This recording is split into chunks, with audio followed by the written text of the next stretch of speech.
Fala galera, esse é o Charla Podcast, seja muito bem-vindo, eu sou o Bruno Cantarelli. Já deu o seu like aqui na nossa live, cara. Quanto mais likes a gente tiver, pra mais gente aparece a nossa resenha, você já tá ligado, né? Mandando comentário aqui, a gente sempre lê todos os comentários com o maior carinho, então mande o seu comentário a todo momento, beleza? Importante de lembrar, cara, além da voadora no peito do like, sempre repito essa parada aqui pra aparecer pra cada vez mais gente a nossa resenha. Se inscreva no canal e ative o sininho pra você receber as notificações. Por quê? Quando tiver uma charla nova, vai aparecer no seu celular, beleza? Então se inscreve aí no canal e ative o sininho pra você receber as notificações.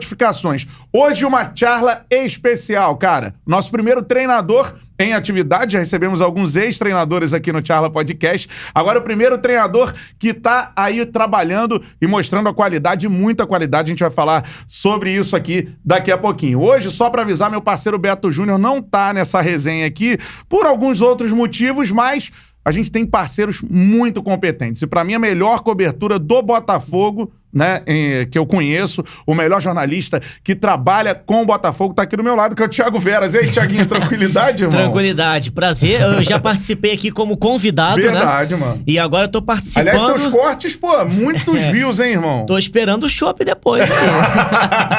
Vou bancar em Nikit, Tô esperando. Foi o corte de sucesso, nada ainda, nada, mas vai ter a volta, vai ter aquele chopp com certeza. Então, o Betão hoje tá no departamento médico, agradeço o convite e você já deu uma pista de quem vem pela frente. Eu vou falar aqui o seguinte, cara. Eu sou barroquista. Eduardo Barroca com a gente aqui no Charla Podcast. Palma pro Barroca aí, galera. Show de bola.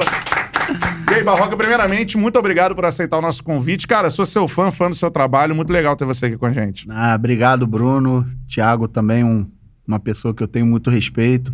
Oportunidade da gente sair de casa um pouco, né? E falar um pouco sobre futebol e sobre a vida, que é muito bom sempre. Com certeza. E onde você começou a ter o interesse pela carreira de treinador, né? Muita gente começa no futebol, começa a ver e tal, os jogos, começa a se encantar por jogadores. Como é que veio essa questão do treinador pra você? Bem, eu, como toda criança do subúrbio do Rio de Janeiro, sempre gostei muito de futebol. Você é de Del Castilho, né? Sou de Del Castilho, continuo lá firme. Uhum. E muito jovem ia ao Maracanã, assistia os grandes jogos e, obviamente, a paixão pelo futebol veio dali. Como todo jovem, tentei ser jogador de futebol, mas muito cedo vi que não era o nível que dava para eu jogar futebol. E isso foi bom, porque também muito cedo eu entendi que a chance que eu tinha de entrar no futebol era trabalhando como treinador, trabalhando em comissões técnicas.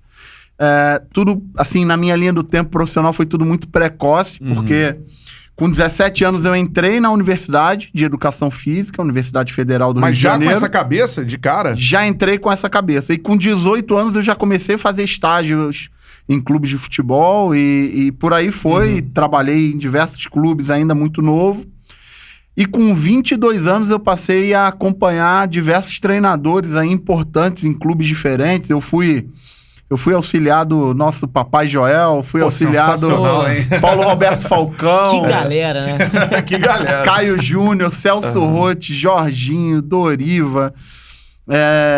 Puxa, René Simões. Fui auxiliar de tanta gente. Abraço pro René, meu parceiro em também. Clubes diferentes, em situações diferentes. Tive a oportunidade também de trabalhar em seleções de base, trabalhar em clubes menores, maiores. Então, assim, tudo aconteceu muito rápido. Então, isso acabou me ajudando a ser também um pouco precoce com a idade de treinador, né? Muita gente me pergunta. A primeira vez que eu dirigi uma equipe em Campeonato Brasileiro foi em 2011. Até hoje eu sou o treinador mais jovem. Você tinha quantos anos? Eu tinha 29 anos. Cara. Flamengo e Bahia de 2011. Flamengo, naquela ocasião, era líder do Campeonato Brasileiro. Com Vanderlei Luxemburgo, era Ronaldinho, Thiago Neves, David, aquele time bonde do Mengão sem freio, né? E o nosso time do Bahia também é um time com só bandido. Souza Caveirão, Carlos Alberto, Reinaldo, Tite, zagueiro, Marcelo Lomba, Ricardinho, que hoje é comentarista, Fael, Fabinho, volante, que era auxiliar agora do Fábio Carilli, nossa, Giancarlo, que faleceu agora há pouco tempo, lateral direito. Então era um time, eu acho que mais da metade desse time era até mais velho que eu. Então, assim, tudo começou muito cedo pra mim. Uhum. Mas, assim, foram experiências muito boas ainda, muito jovem, que hoje me ajudaram, assim, a me tornar um treinador de futebol profissional. Pô, show de bola, Barroca. Sensacional, não sabia. Você é, então, o treinador mais jovem até hoje da Série A. Até hoje, a disputar um jogo e até hoje a ganhar um jogo com 29 anos. Flamengo e Bahia no Brasileiro de 2011. Esse jogo você ganhou, então. Esse jogo a gente ganhou de 3-1. É verdade. 3-1 contra Flamengo de Ronaldinho e tal, e com essa galera aí do Bahia. Que galera. Eu era auxiliar do René Simões, ele saiu, e aí eu assumi interinamente lá no Bahia. Eu passei por isso diversas vezes, mas essa foi a primeira vez que eu assumi interinamente no jogo de Campeonato Brasileiro. Sensacional. E como é que é, assim, você tem 29 anos de idade, você falou, só cobra criada aí na parada, não tem um bobo, né, só bandido, Souza e tal, toda a galera. Você chega num vestiário desse com 29 anos, falar o quê pros caras? Como é que é isso, assim? Não, naquela ocasião, a gente jogou numa quinta-feira contra o América Mineiro, empatamos em casa, lá em Salvador. O René saiu na sexta. No sábado de manhã a gente já viajou pro Rio, porque jogava contra o Flamengo, e o Paulo Angione era o diretor na época. O Paulo me falou, você vai dirigir o time contra o Flamengo. E aí eu vi o que eu fiz com eles. Basicamente eu não dava muito pra treinar, foi juntar eles ali e organizar na boca. Né? Acabou que eles se organizaram, eles assim, eram um grupo de jogadores muito legal, assim, os caras de antigamente, sabe? Os caras que dentro de campo, eles se ajustavam ali. E foi mais ou menos assim, essa primeira vez foi uma ocasião, por ser, assim, muito rápido.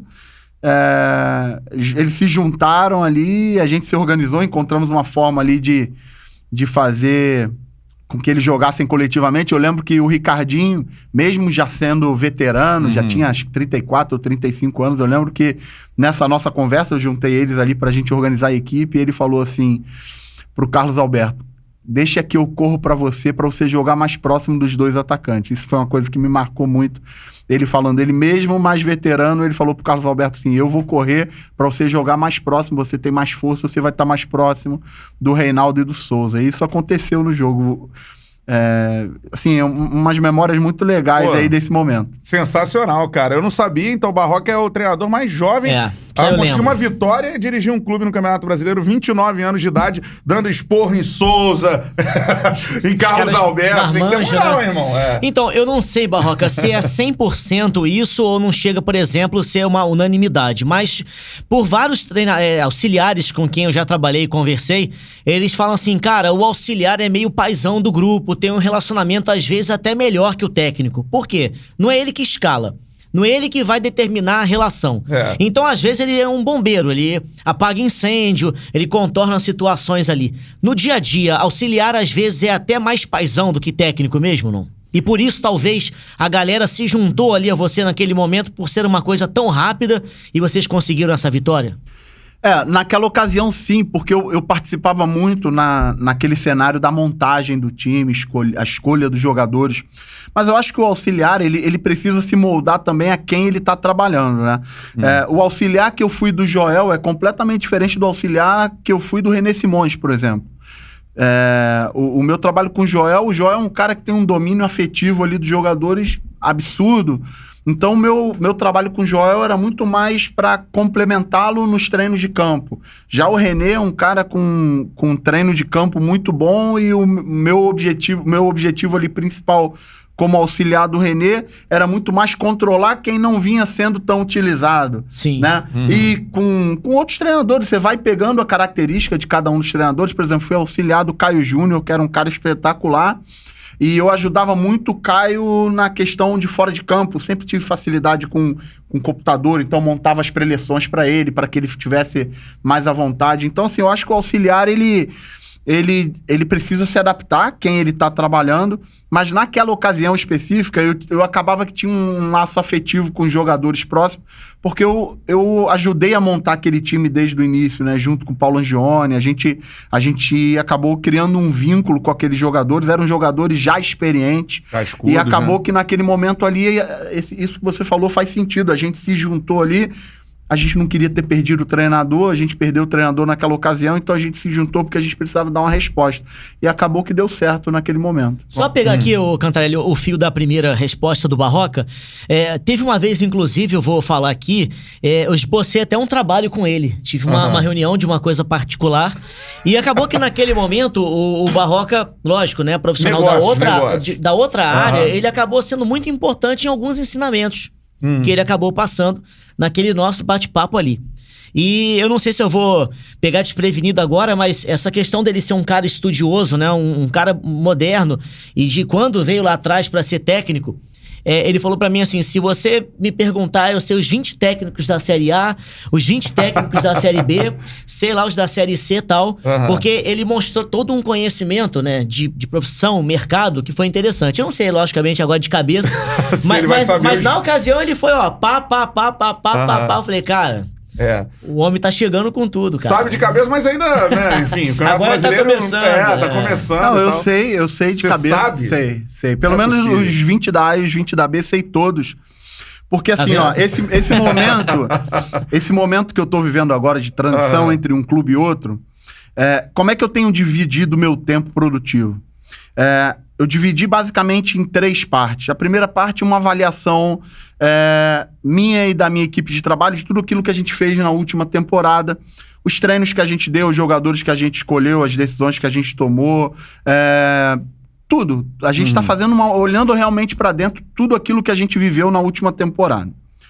O segundo caminho, ele tem a ver com feedback dos clubes onde a gente passou. Então, a gente tem tentado pegar feedback. Eu passei na última temporada em 3 clubes, Coritiba, Vitória e Botafogo. Então, pegando feedback de pessoas da direção, de profissionais de comissão técnica, de jogadores que mais jogaram, jogadores que não jogaram tanto, de que tipo de sentimento aquele trabalho deixou nas pessoas, de que tipo de legado, onde não foi bom, onde foi bom, pegando esse feedback dos clubes e das pessoas dos clubes. E a terceira parte, que eu chamo de referência externa, que é tentar buscar novos conhecimentos, é tentar buscar novas referências.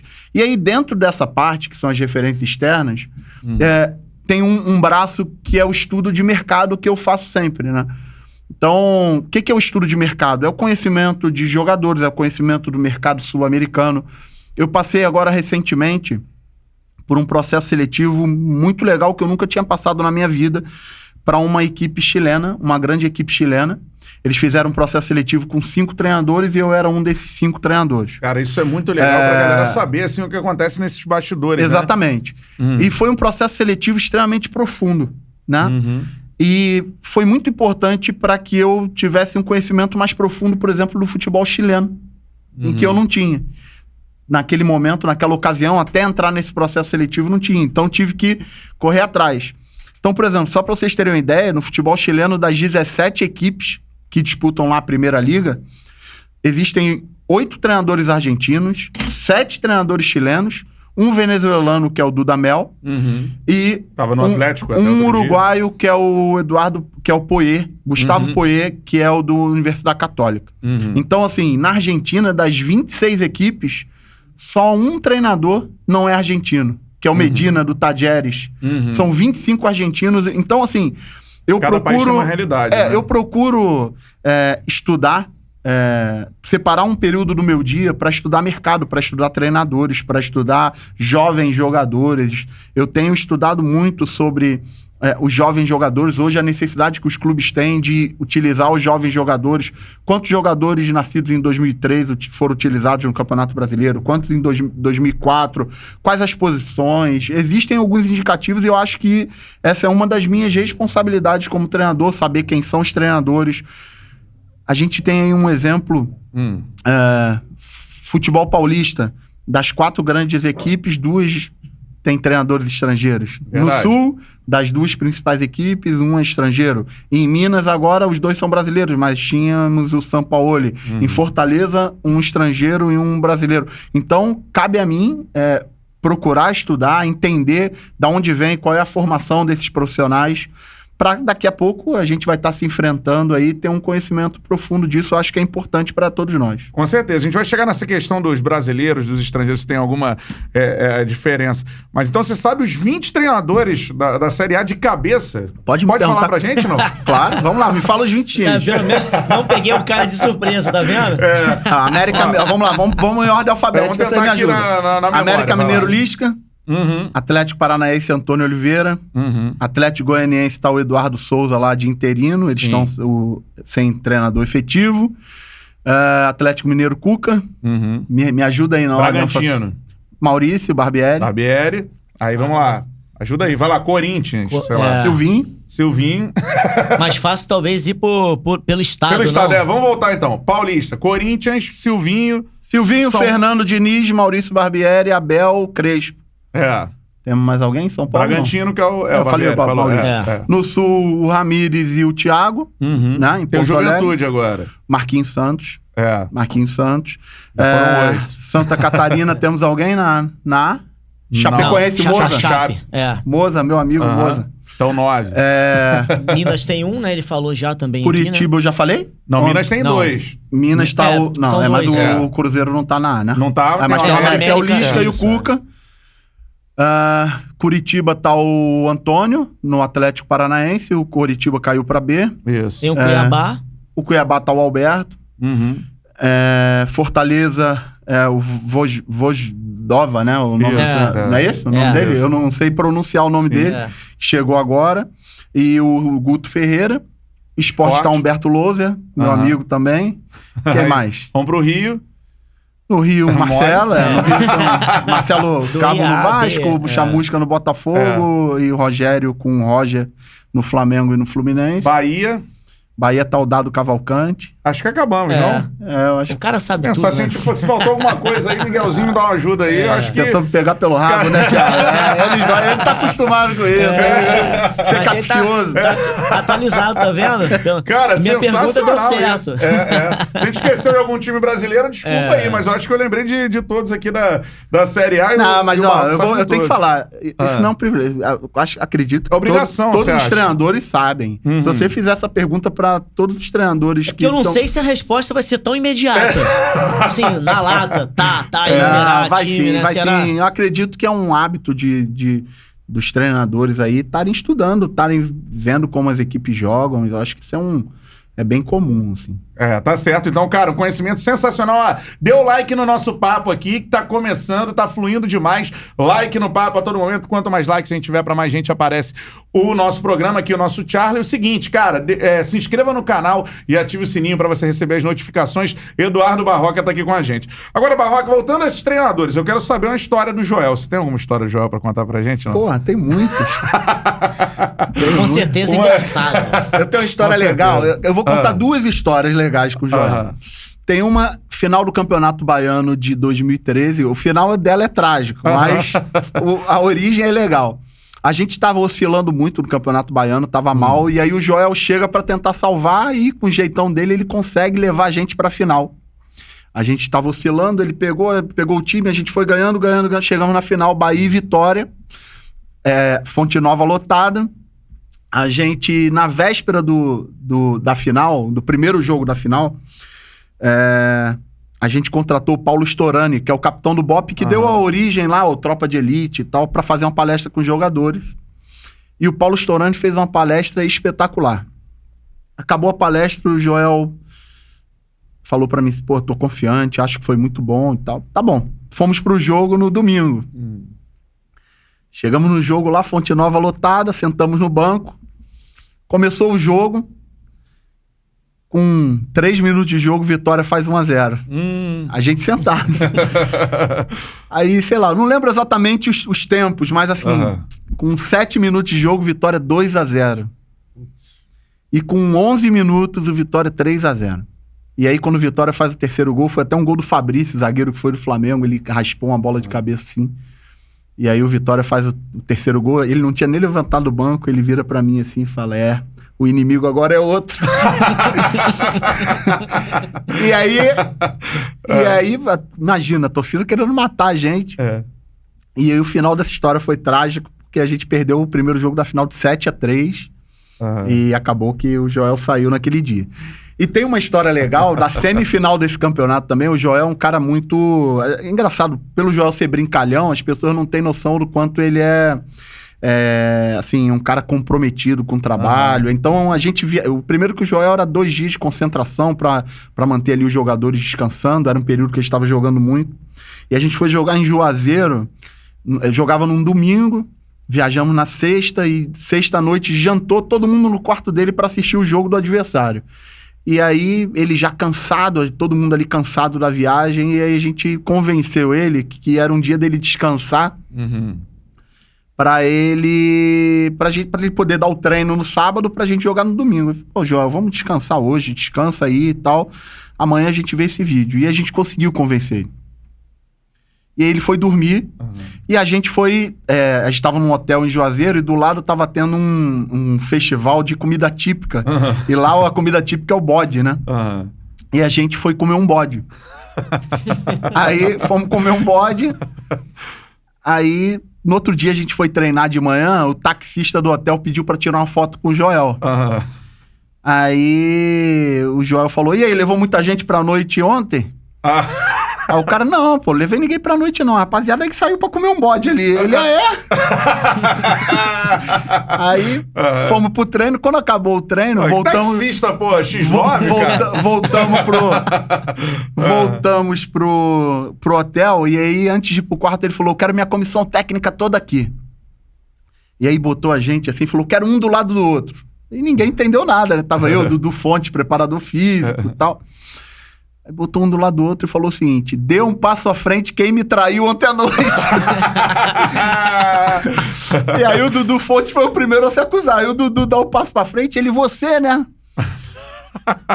Maçarico no meu rabo e tu quer comer bode. 1 semana sem sentar na minha mesa no jantar. Aí quando eu me acusei, ele, você também, né? Mas assim, são histórias muito legais. O Joel é um cara muito especial, assim, na minha vida. É um cara, assim, vocacionado para ser treinador de alto nível. A capacidade que ele tem de agregar os jogadores, de convencer os jogadores, de tomar decisões no jogo sob pressão. Puta, o Joel é um cara, assim, que eu sinto muito orgulho de falar que pude trabalhar com ele, porque ele foi e continua sendo muito especial pra mim. Pô, sensacional. Agora, ô Barroca, Thiaguinho também, se quiser me atropela que eu falo pra cacete aí, cara. Não, eu só tenho uma curiosidade. Hoje o mundo é muito diferente, né? As relações são muito mudadas. Um técnico hoje, ele tem que... É mais difícil esse controle de grupo, essa questão emocional, de controle mesmo dos jogadores, ou uma questão técnica, aquele trabalho em campo. É um misto... Como é que hoje um treinador ele tem esses requisitos para ter sucesso? É mais difícil você controlar o extracampo, ser mais paizão, essa parte de comportamento, ou você tem que ser mais técnico? O jogador hoje é mais antenado também nas informações e gosta daquele treinador que tem mais conhecimento em campo. É só para entrar nessa, assim, por exemplo, o Jorge Jesus é muito visto como os dois, né? Tem a questão tática e ele é um cara no vestiário que, enfim, né... Tanto na hora de impor respeito, pelo que a gente vê de fora. É mais ou menos isso, tem que ser os dois hoje, um gestor de pessoas e um cara preocupado com as questões táticas também, né? Não, acho que tudo é importante. Eu acho que o jogador de futebol, ele consome aquilo que faz sentido para ele, em todos os cenários, né? Seja em treinamento, seja nas decisões do treinador, seja nas notícias, seja nas projeções profissionais que ele tem. O jogador, ele consome o que faz sentido para ele e cabe ao treinador identificar o que faz sentido para ele, individualmente. Então, eu, por exemplo, tenho sempre o hábito, quando chego nos clubes, de conversar individualmente com todos os jogadores, para saber qual foi a história desse jogador, qual foi o melhor momento da vida dele, da carreira dele, onde ele jogava, quem foi o treinador, por que foi tão bom naquele momento, saber quais são as projeções futuras. Então você chega num lugar, às vezes tem um jogador de 35 anos e tem um outro de 17, 18. Né? As perspectivas futuras deles são completamente distintas. E é muito importante você, como treinador, conseguir atender às diferentes expectativas. Né? Isso para mim assim, é muito importante. Só que hoje, a verdade, o que você falou, Thiago, faz sentido, é porque hoje cada jogador ali ele é uma grande empresa, né? Existe toda uma órbita em volta do jogador, existem os representantes, os assessores de imprensa, existem as expectativas e os interesses comerciais em cima daquele indivíduo. Então, eu entendo que o treinador precisa deixar muito claro coletivamente as suas convicções, a sua coerência. O Bernardinho costuma falar que o jogador de futebol, o atleta de alto nível, ele escuta muito mais o que você faz do que o que você fala. Ele usa esse termo, assim, né? O jogador escuta o teu comportamento, as tuas atitudes. Eu costumo falar que é o falar sem abrir a boca. Eu acho que o grande lance do treinador é ele conseguir passar a mensagem sem precisar abrir a boca o tempo todo. Então, o processo de convicção, de coerência, os critérios muito claros, a competição interna sempre viva. Então, esse tipo de cenário faz com que o jogador, na minha visão, acabe acreditando naquele bem comum, acreditando que aquilo ali pode levar ele para os anseios futuros dele. Tá certo. Aí eu pergunto pra você, lembro disso, você citou o Bernardinho. Eu lembro de uma frase dele que me chamou muito a atenção, assim. Você falou dos Cobras que você começou lá, Souza, Carlos Alberto, tipo, jogadores de uma outra geração.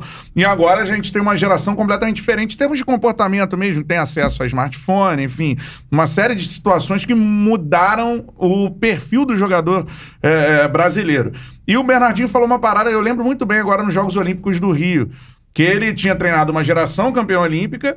E que ele falava, cara, eu chegava, dava bronca, dava esporro nos caras, e os caras, às vezes, faziam o que eu não pedia pra ele fazer e dava certo, pra mostrar que eu tava errado. Então, uma questão de personalidade. Hoje, se eu der um esporro muito forte, a maioria deles sentem. Você vê essa diferença também. Hoje é diferente você trabalhar com a geração atual de jogador em relação à geração dos anos 90, 2000, por exemplo? Não só no futebol, né? Na vida. Na vida. Eu não sei se vocês têm filho, mas eu tenho 2 filhos pequenos.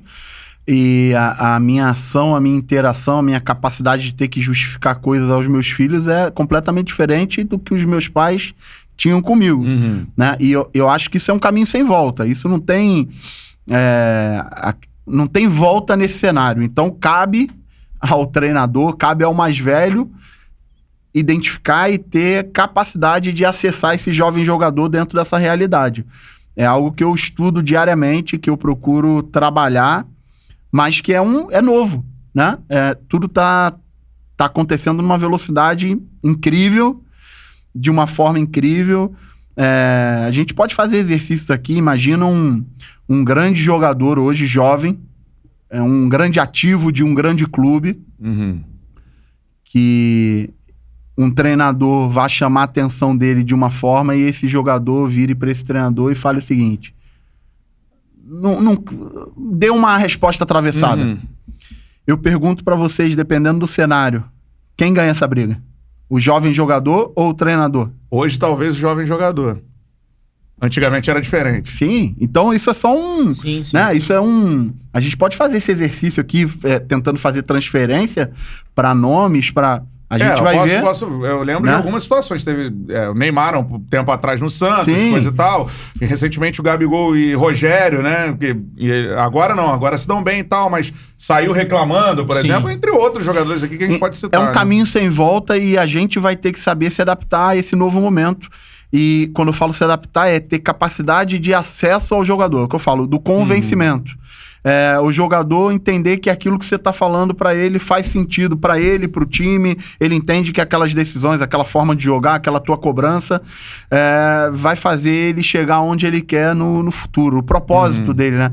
Eu faço sempre a seguinte analogia, a profissão de treinador de futebol nos dias de hoje é como se eu tivesse uma loja de roupa feminina, a cliente entra na minha loja, experimenta um vestido, e aí eu falo pra ela assim, ó, não, tira esse vestido que tu tá muito gorda, sai daí, e ela vai ter que voltar na minha loja. Se eu fizer isso com uma mulher, dificilmente ela vai voltar na minha loja, né?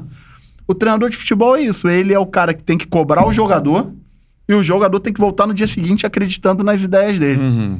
Essa é a tarefa hoje. Essa é a tarefa. Então é a analogia que eu faço. Não é fácil. Se você não tiver ali os valores muito claros desde a tua chegada no clube, ó, esses valores aqui eu não negocio, isso aqui eu não abro mão, isso aqui a gente pode conversar, construir junto. Se você não deixar muito claro na porta de entrada, depois a tendência é se ter problema. Agora, o Barroca, em cima disso, antigamente o Renato Gaúcho, por exemplo, tinha uma figura, assim, um status de ser muito fanfarrão, né? Aquele cara treinador boleirão, tudo mais e tal. Passou um tempo, o Renato, ele amadureceu também, virou um técnico campeão, por exemplo, Libertadores com o Grêmio. Isso, né? Ele mudou muito de perfil, pelo menos pra mim, acho que na visão de muita gente, ele mudou um pouco de patamar de perfil na carreira. Recentemente, os treinadores, eles fizeram um grande movimento, foi criado esse curso, né, a CBF Academy, que dá também essa questão de você estar preparado para ser técnico no exterior, que era uma grande reclamação dos treinadores do Brasil. Por que vários podem vir para cá e chegam naturalmente, a gente não pode mostrar nosso trabalho fora do país. Então, assim, é um curso, uma preparação, vocês ali trocam ideias, né? Trocam questões táticas, comportamentais, enfim, tudo que tem na aula, lá naquele dia a dia do curso. E o Renato falou, ele foi talvez o último a fazer daquela leva. Falou que depois do campeonato eu vou na praia, faço lá e tudo mais. E aí foi até uma brincadeira, muita gente deu risada. O quanto é importante pro treinador hoje também ter essa questão de capacidade dentro desse curso, isso que está sendo feito hoje é importante, né? Para a carreira de vocês, de fato? Não, primeiro é importante falar que ele fez, porque eu tava na turma dele, né? Ele falou, mas ele fez. Ele demorou um pouquinho, mas ele fez. Não, mas ele fez, eu tava lá, eu passei lá. Ele chamava de Alcatraz. Não, me botaram em Alcatraz. Você não tava na praia junto com ele, não. Não, na praia não, mas ele fez. E participou e foi importante pra turma e também adquiriu conhecimento. Claro, não, e também pegou também, né? Claro, com certeza.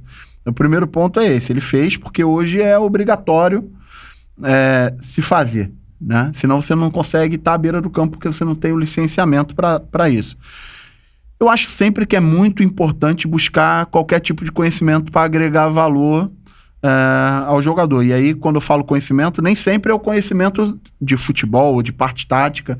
Às vezes é um conhecimento um entendimento de como o jogo hoje fisiologicamente tá, para você escolher melhor os teus treinamentos. Às vezes é um conhecimento de psicologia aplicada ao esporte. Às vezes é um conhecimento de você buscar uma segunda ou uma terceira língua para você falar e abrir possibilidades de mercado. O conhecimento, ele sempre agrega valor. Às vezes você não precisa ir a um curso para buscar conhecimento. Hoje em dia, a gente consegue diariamente buscar conhecimento com muita facilidade, pegando referências, usando a internet, fazendo chamadas de vídeo. Eu agora, depois que saí do Botafogo, eu tenho feito 2 vezes por semana chamada de vídeo com outros treinadores para debater treinamento, para debater situações com treinadores. Legal, cara. E isso é legal pra caramba, porque eu fiz uma das melhores que eu fiz recentemente foi com o Dorival. Primeiro é um cara laureado, um cara extremamente experiente. E excelente pessoa também. E a gente jogou a final do campeonato estadual em 2020. E sem sombra de dúvida, eu trabalho com futebol desde 2000, foi o jogo mais difícil que eu já enfrentei na minha vida. Coritiba e Atlético Paranaense, uma equipe extremamente organizada dele, uma equipe boa tecnicamente, com princípios muito... E a gente se reuniu ali em dois momentos para debater aquele jogo. O que eu fiz para tentar vencer a equipe dele, o que ele fez, quais as estratégias, como eu treinei bola parada, o que eu entendi como ponto frágil da equipe dele, o que ele entendeu da minha, quais as decisões que a gente teve no intervalo do jogo, o que eu pensei nas substituições. Foi o quê? Por Zoom? Foi por... Vocês tinham que ter transmitido isso. Ia ser uma altíssima audiência. O canal do Barroca, fica aqui a ideia. Iam roubar suas táticas ali. É um exercício legal. Pô, a gente às vezes não imagina. De dentro de casa, o Dorival na casa dele, com o Lucas, que é o auxiliar dele. E a gente debatendo ali, foi muito legal ver como ele via a minha equipe, o que ele via de fragilidade, o que ele via de ponto forte. O Fernando Diniz, a gente também se relaciona muito bem, fez isso também. Então, eu tenho aproveitado esse tempo para também me desenvolver nesse sentido. E a busca do conhecimento não está só no curso, está dentro de casa. Caramba, e tentar fazer isso uma vez, sabia? Olha que ideia. Acabar o campeonato, pegar os 2 técnicos finalistas e vocês topam o desafio. Reviver a decisão inédito. Se os caras toparem sem entregar muito ouro ali do que faz, aí. Você sabe que inédito, eu não lembro disso acontecer. Em 2019, né? Em 2019, quando eu assumi o Botafogo pela primeira vez, a equipe profissional, o Thiago vai lembrar, No nosso quarto, a gente veio de um início muito bom e a gente ganhou um jogo do Fluminense no Maracanã de 1-0. Foi Alex Santana. Gol do Alex Santana. E a gente ganhou aquele jogo... Eu narrei esse gol, cara. Gol do Alex Santana. Cruzamento... Do Jonathan. Do Jonathan. Até mandei uma bola com GPS. Ele cruza certinho. Mas aquele jogo foi uma mentira, porque o Fluminense foi muito melhor do que o Botafogo naquele dia. E o Fernando o Fernando, a gente tem uma relação muito boa e a gente conversou no dia seguinte sobre o jogo. E aí, como é que você se preparou pra jogar contra mim? Como é que eu me preparei pra jogar contra ele? Então, assim, isso é muito legal. E pouca gente sabe que isso acontece, né? Eu não pouca sabia. gente Agora sabe tem que ser final única, né? O jogo único. Se for em 2 jogos, no primeiro você não pode entregar. E o pior é que o jogo da volta, do retorno, já não era o Fernando. E foi o jogo que eu saí do Botafogo em 2019. Já era o Marcão. Já era o Marcão. Pô, show de bola, cara. Muito legal. Então, a resenha dos bastidores, dos treinadores. Dê o seu like aqui na nossa live, se inscreva no canal e ative o sininho para você receber as notificações. A gente falou o que mudou, né, em relação aos treinadores da antiga e principalmente em relação ao comportamento dos jogadores. Queria que você falasse se tem diferença entre técnico estrangeiro e técnico brasileiro. A gente tá num momento no país onde tudo é ou uma coisa ou outra coisa, né? Não tem ali um meio termo. Tem essa diferença? Os técnicos brasileiros hoje, eles estão abaixo em termos táticos? Ou você acha que não? Depende muito do treinador? Como é que você vê isso hoje? Aí, completando, tinha, assim, um certo ciúme nesse início de relação? Entre a maioria? Bem, pra mim é muito difícil falar sobre a maioria. Eu falo muito mais sobre o meu sentimento. Primeiro, eu acho que tem diferença sobre qualquer técnico, né? Eu sou de uma geração mais jovem, mas os treinadores jovens também, na minha geração, a gente tem características diferentes, ações diferentes. Se a gente for pegar aqui uma estrela e pontas dessa estrela de competências que um treinador precisa ter, a gente vai aqui, capacidade de dar treino, comando de treino, organização do treino, o dia do jogo, a preleção, o intervalo do jogo, as substituições, como conviver com o jogador que está sendo menos relacionado, né? Como monitorar o adversário. Tem treinador que gosta de dar uma ênfase maior ao adversário, tem treinador que gosta de dar uma ênfase maior às suas virtudes. Isso aqui é o que está vindo na minha cabeça, mas se a gente for pegar aqui, a gente vai pegar 30 itens. E, obviamente, alguns treinadores têm como característica uma predominância maior em um item do que em outro, né? Isso independente de ser estrangeiro ou não. A gente pode falar sobre formação, isso eu acho que é importante falar. A gente tem aí o curso da CBF que unificou as nossas licenças, ele é recente. Isso a gente já deveria ter muito mais tempo, porque eu acho que nos credenciaria mais internamente e também externamente. Então... Você falou do campeonato chileno, tem vários treinadores argentinos. Mais argentino do que chileno. Mais argentino que chileno. Mais argentino do que chileno. Você não vê os treinadores brasileiros assim. Então, mas aí eu pergunto aqui, eu vou fazer um exercício, vocês me fizeram uma pergunta, agora eu vou quebrar vocês. Acho que ele vai quebrar a gente, hein? Como é que é o campeonato chileno, você sabe?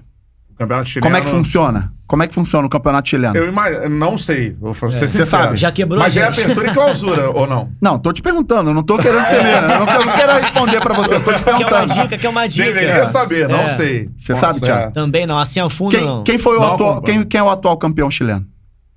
Ele quebrou. Quebrou a gente. Esse exercício é um exercício legal, porque, na verdade, se for fazer com muitos profissionais brasileiros, muitos não sabem quem são os 3 principais jogadores jovens argentinos hoje. É difícil, também. Então, assim, muitas vezes a gente não para se preparar para estudar sobre isso. Para estudar sobre isso, né? E eu tô falando cortando na minha carne, porque eu agora, nesse processo seletivo que eu participei, dos 5 treinadores, ficou eu e mais um treinador local, e esse treinador local foi escolhido, e depois o diretor esportivo desse clube, que é um cara de alto nível, ele me argumentou que esse profissional que foi escolhido, ele já tinha trabalhado 4 vezes, mesmo não sendo um local, ele já tinha trabalhado 4 vezes, e o conhecimento interno dele fez a diferença. Então, talvez a responsabilidade de não ter entrado foi minha. Não foi de ninguém, foi minha. Eu que não me aprofundei com antecedência em algo que eu poderia me aprofundar. E são coisas que a gente, de graça, tem de graça. Eu posso ver jogo do Tajeres, eu posso ver jogo da Católica, eu posso ver jogo da LDU, eu posso ver jogo do Barcelona de Guayaquil, eu posso conhecer os principais jogadores jovens do Uruguai. é simplesmente organizar o meu procedimento de estudo. Você acha que os profissionais do Brasil como um todo, assim, jornalista, treinador, tem que, enfim, ampliar essa visão e não só olhar pra cá? Eu entendo que sim. Inclusive nós, treinadores, nesse sentido. Então, talvez no processo de formação, tem uma história real que o Brunoro conta, que ele, em um determinado momento, ele era diretor esportivo do Palmeiras e ele foi contratar o Bielsa. Eu não lembro exatamente qual ano, mas ele foi contratar o Bielsa. Ele conseguiu chegar até o Bielsa. O Bielsa estava em Buenos Aires e ele marcou uma reunião com o Bielsa num grande hotel na Argentina, em Buenos Aires. O Bielsa pediu 3 dias para ele, eu tô com algumas atribuições aqui, daqui a 3 dias você vem. Beleza, marcou. O Brunoro foi. Quando chegou lá no hotel, o Bielsa tinha reservado a sala de conferência e ele levou todo o corpo técnico dele, todo o staff, botou um projetor e o Bielsa... O Brunoro, antes de você falar alguma coisa, eu queria te falar o que eu sei do Palmeiras. E o Bielsa passou aqueles 3 dias estudando tudo do Palmeiras. E ele sabia mais do Palmeiras do que eu acho que todos os palmeirenses. Ele se aprofundou a história do clube, os principais jogadores, as principais conquistas, quem eram os jogadores. Diferença, né? Ele sabia tudo sobre as categorias de base atual, quem eram os profissionais. Ele levantou aquilo tudo e aí, quando ele foi para essa reunião, ele foi com muito mais munição do que o Brunoro, que foi para contratar ele. E acabou que no final eles nem acertaram e tal. Mas olha que experiência legal, olha que momento. Isso não é muito comum aqui. E isso, até ampliando, isso também tem que ser estendido para dirigente, afinal de contas é quem contrata, é quem põe, né, o profissional ali, o jogador, o técnico e tudo mais. Existem dirigentes assim, tão preparados hoje no Brasil também. Aquela questão de vários clubes buscando hoje um profissionalismo, um executivo, um CEO, ao invés daqueles dirigentes que a gente conhece tradicionalmente na história do nosso futebol, são os antigos, né? Tem mais nome, tem mais imposição, mas talvez também entram, não sei se o termo é muito esse, mas naquele critério um pouco mais fanfarrão de ser, por exemplo. Porque, por exemplo... Primeiro, deixa eu só fazer um parêntese que eu acho que é muito importante. É muito importante a gente não colocar os antigos, porque existe gente, existem profissionais. Na minha opinião, o melhor profissional que eu já trabalhei na minha vida no futebol chama-se Paulo Angione. Esse cara aí, pra mim, é disparado. Ele tá muito longe do segundo em qualquer área do futebol, com relação à formação, à experiência, à comunicação, à forma de cobrança. Preparação, não idade. Tem a ver com idade, não tem a ver com isso. Eu acho que aqui no Brasil tem muita gente boa, né? Tem muita gente boa, mas eu também já passei por processo de ser escolhido por um clube sem ter conversado nada de futebol com quem me contratou. Já aconteceu comigo. Eu fui escolhido pelo trabalho anterior que eu fiz. Diferentemente desse do Chile, né? Que você não ganhou simplesmente porque você era um cara, era nacional ou ser estrangeiro. Talvez era um detalhezinho que você podia ter, como você disse, né? Aprofundado. Você foi de um processo seletivo. Esse processo seletivo que eu participei... no Brasil, assim? Eu só vi uma vez isso acontecer, quer dizer, eu participei uma vez. No meu processo de formação, eu trabalhei num clube empresa. Que hoje se chama Audax, mas na época não era Audax, né? Chamava aqui no Rio, chamava Sendas. E em São Paulo, Pão de Açúcar. Eram 2 clubes do grupo Pão de Açúcar. O Brunoro era o cabeça do projeto. O Thiago Escuro, que hoje é o presidente do Red Bull Bragantino, era também uma das pessoas que liderava esse processo. E eu, lá atrás, em 2006 ou 2007, não me recordo agora, eu passei por um processo seletivo de conhecimento profundo. Mas desse do Chile, por exemplo, eu conversei com o diretor de recursos humanos do clube, eu conversei com a chefe da psicologia do clube. Então, assim, foi um processo seletivo mais profundo que eu já participei na minha vida, em qualquer área, né? Então, e aqui no Chile, aqui do lado. Exato. Né? Aqui no Chile, aqui do lado. Mas eu acho que aqui no Brasil tem muita gente boa também, né? E acho que naturalmente essas pessoas vão ocupar os seus espaços no mercado porque tá todo mundo vendo que é necessário qualificação para estar trabalhando. E como é que você reagiu quando você falou assim, eu acho que talvez eu sabia mais ali do que tava do clube, que eu tava propondo para trabalho, do que propriamente a pessoa que me contratou. Lógico que você não precisa falar qual o clube e o nome por uma questão ética, né? Mas como que você reagiu? Eu acertei, caramba. Como é que foi a tua cabeça ali naquele momento? Não, em qual momento? Eu não entendi a tua... Desse que você falou que quando você foi, né, ter o contato com o dirigente, por exemplo, foi contratado, que o dirigente talvez tinha menos conhecimento de futebol. Partiu de mim buscar o conhecimento desportivo do clube, quando na verdade deveria partir do clube. Né? Então, na hora que se abriu uma conversa, eu esperava que o dirigente perguntasse como eu tomo decisões, quais são os meus critérios de escolha, que eu apresentasse um vídeo com como são meus treinamentos, e não houve nada nesse sentido. Como não houve nada nesse sentido, partiu de mim ter o entendimento quais eram as expectativas que ele tinha, o que ele esperava de mim com relação a valor agregado ao clube dele, à instituição, às pessoas que já trabalhavam no clube. Partiu de mim falar um pouco das minhas características e dos valores que eu não abria mão. Isso aqui eu não abro mão, eu não sei se está em convergência com os ideais do clube, mas isso aqui é algo que eu não abro mão. E partiu de mim, não partiu do clube, quando na verdade deveria partir do clube, né?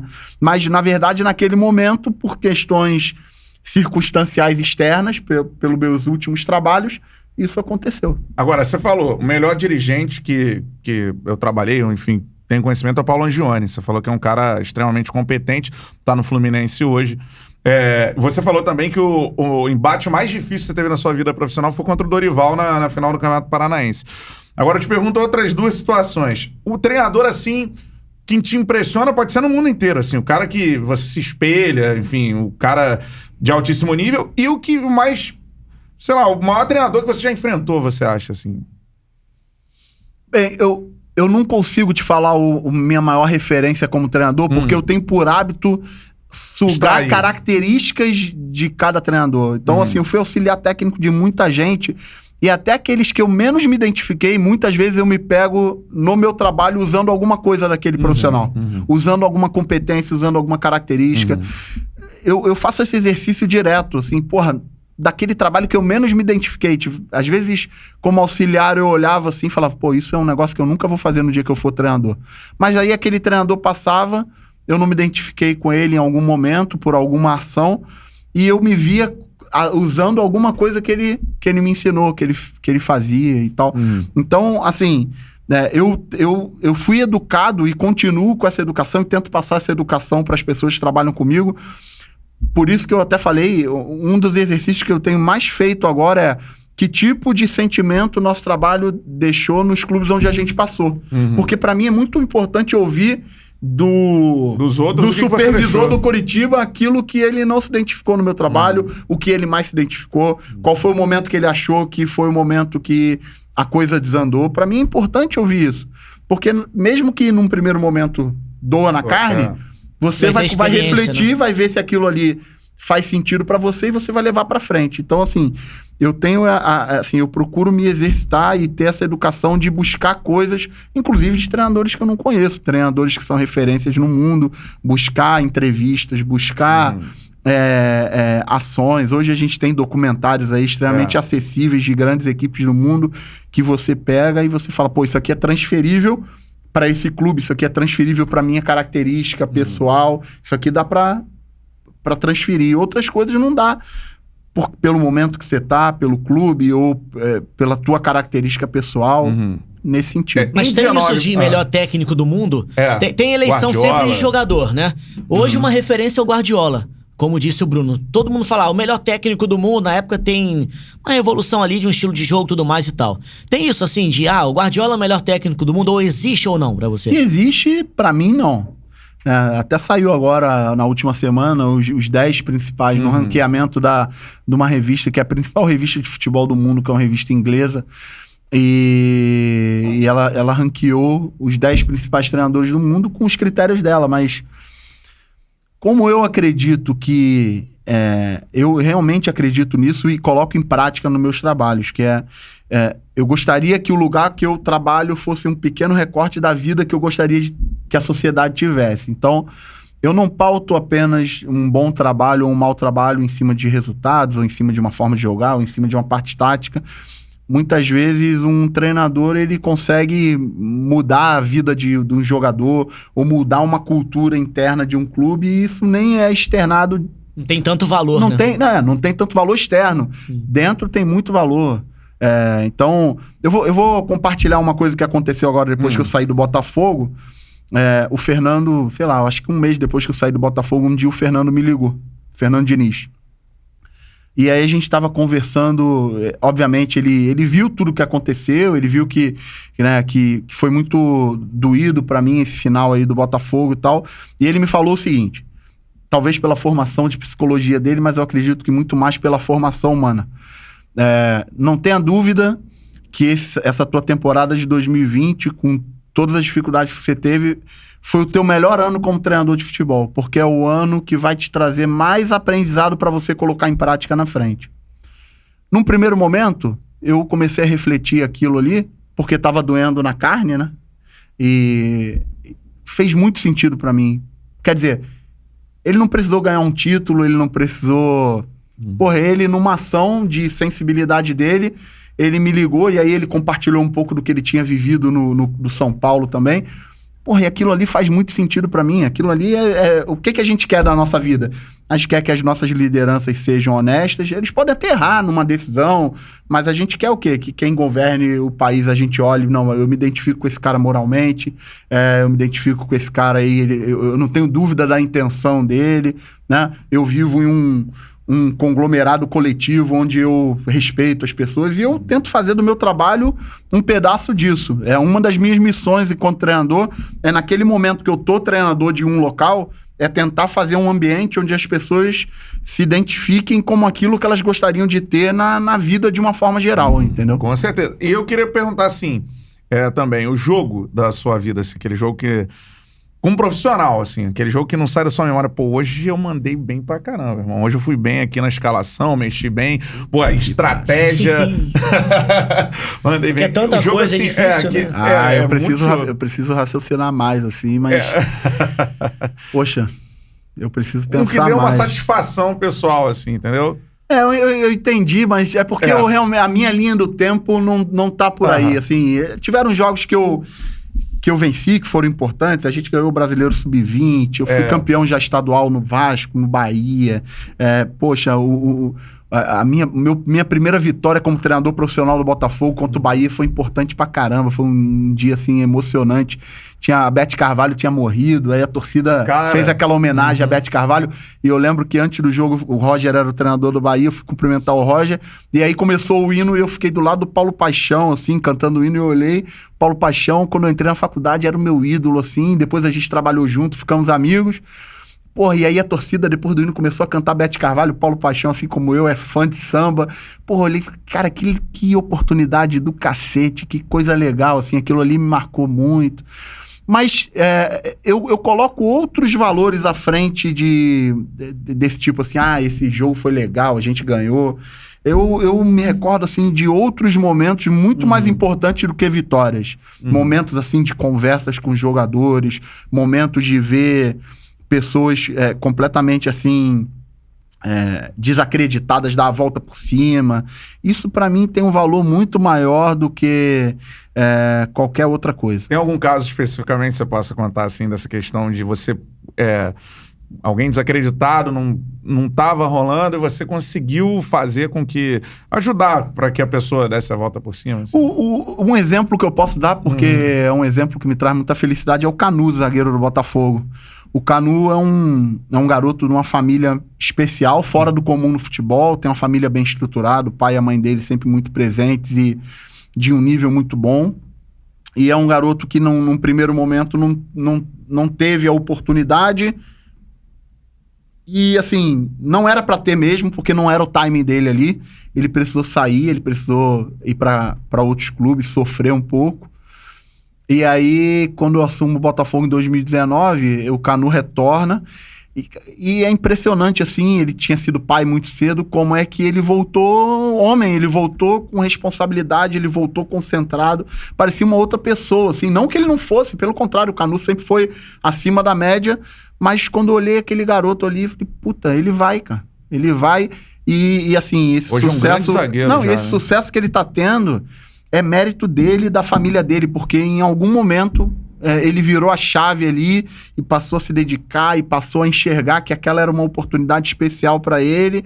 E aí, naturalmente, pelo talento que ele tem, pela personalidade que ele tem, pela coragem que ele tem, ele foi conquistando as coisas de uma forma, assim, absurda. E agora, nessa minha última passagem no Botafogo, mesmo num cenário, assim, bastante adverso, a gente teve a oportunidade, só eu e ele, assim, da gente fazer essa linha do tempo, de conversar, Porra, e foi do cacete, assim, foi muito legal, assim, ver ele tendo oportunidade, vendo ele recebendo boas propostas, tendo a prerrogativa de escolha do futuro dele, da família dele.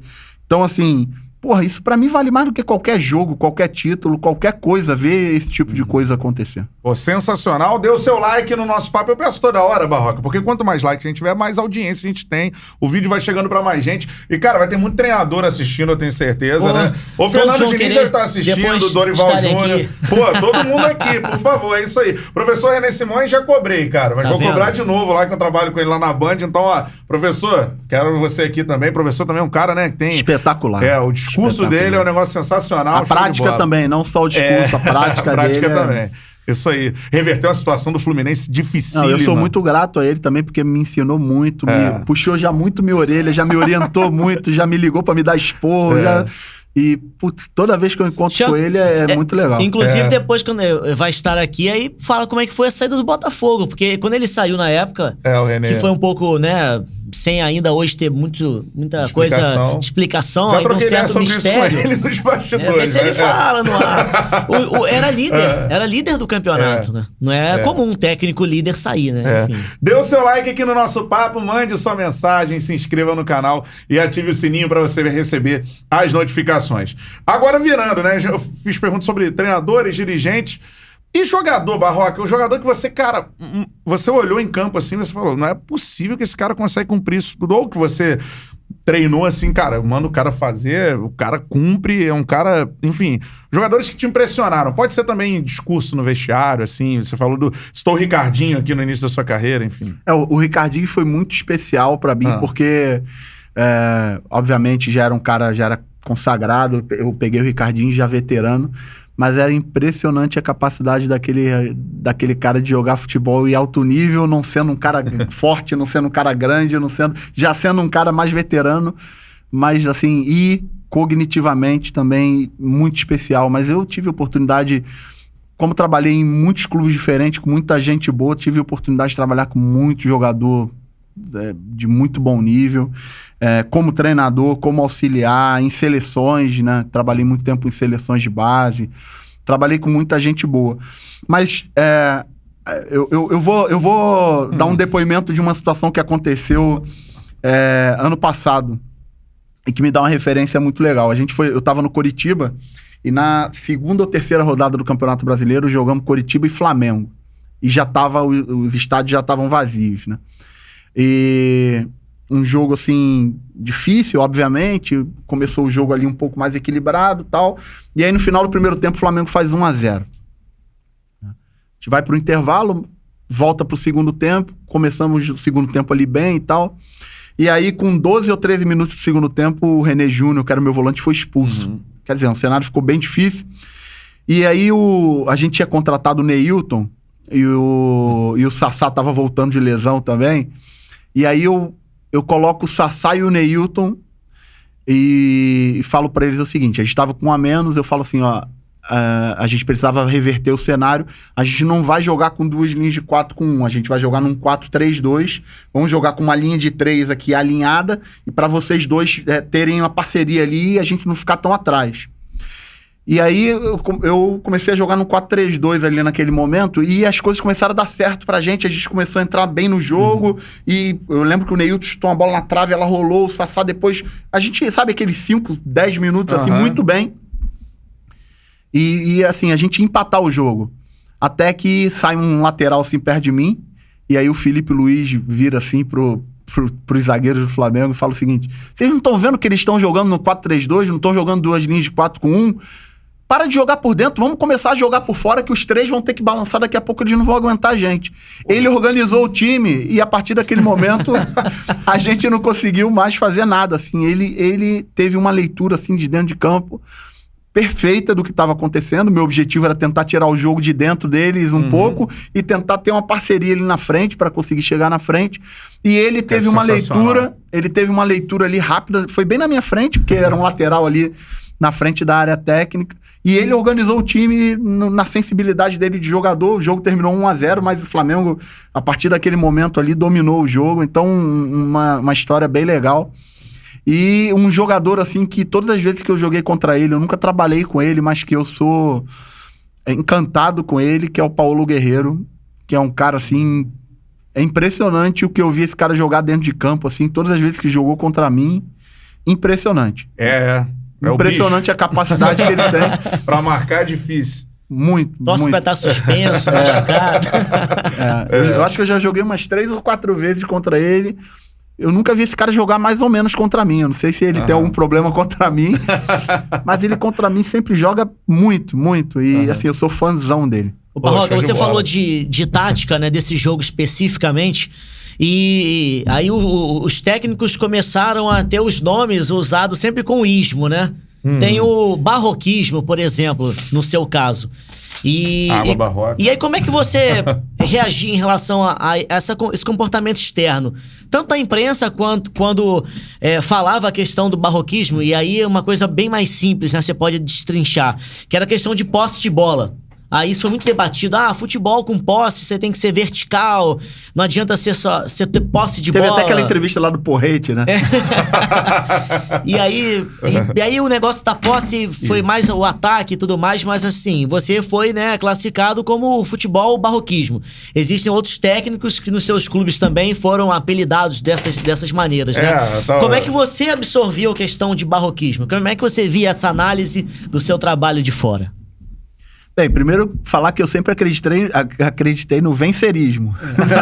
É muito importante o vencerismo antes de tudo. Mas, na verdade, eu acho que isso marcou muito por causa dessa entrevista aí do Porrete que eu dei pro Mansur, que me veio na cabeça, assim, não sei o que veio.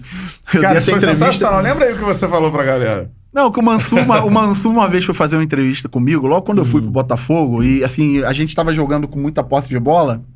E ele me perguntou sobre isso. Mas por que é tão importante a posse de bola?